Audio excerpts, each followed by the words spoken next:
మన దేశ సరిహద్దు వద్ద ప్రపంచంలోనే అతిపెద్ద డ్యామ్ కడుతోంది చైనా. దీన్ని చైనా వాటర్ బాంబుగా ఉపయోగించే అవకాశం ఉందని నిపుణులు అంటున్నారు.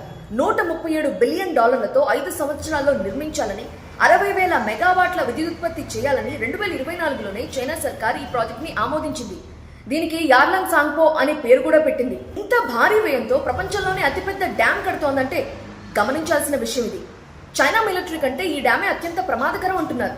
ఎందుకు అంటే బ్రహ్మపుత్ర నది భారత్లో అరుణాచల్ ప్రదేశ్లోకి ప్రవేశించే మలుపు దగ్గర ఈ ప్రాజెక్ట్ కడుతోంది చైనా. ఇది పూర్తయితే మన దేశంలో బ్రహ్మపుత్ర నదిలో జల ప్రవాహాన్ని నియంత్రించగలదు, భారీ మొత్తంలో నీటిని విడుదల చేసి విధ్వంసం సృష్టించగలదు, లేదా అస్సలు నీటిని విడుదల చేయకుండా తీవ్ర నీటి ఎద్దడికి గురి చేయగలదు.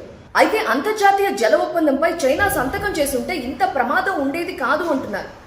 ఒకవేళ చేసుంటే బ్రహ్మపుత్ర నది జలాలని కొంతమేర కిందికి తప్పనిసరిగా విడుదల చేయాల్సి ఉంటుంది.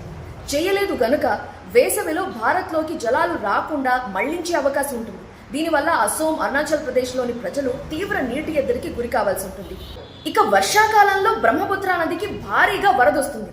ఆ వరదని కిందికి విడుదల చేస్తే ముంపుకు గురవ్వాల్సి ఉంటుంది. మరోవైపు ఈ ప్రాజెక్టు భారత్ చైనా సరిహద్దుకి కేవలం 30 కిలోమీటర్ల దూరంలో ఉంది. రక్షణ పరంగా కూడా ఇది ముప్పే. యుద్ధ పరిస్థితులు ఏర్పడితే ఆ ప్రాజెక్టులోని నీటిని కిందికి విడుదల చేస్తే భారీ నష్టం తప్పదు. చైనా దీన్ని వాటర్ బాంబుగా ప్రయోగించే ప్రమాదం ఉంది అంటున్నారు అరుణాచల్ ప్రదేశ్ సీఎం పెమా ఖండు. అందుకే అరుణాచల్ ప్రదేశ్ లో కూడా ఒక ప్రాజెక్ట్ నిర్మించనున్నట్లుగా చెప్పారు సీఎం పెమా ఖండు. నీటి అవసరాలతో పాటు చైనా ఒక్కసారిగా నీటిని విడుదల చేసినా భారత్ నిర్మించే ఆ డ్యాం ఆ వరదని నియంత్రించగలదు అన్నారు.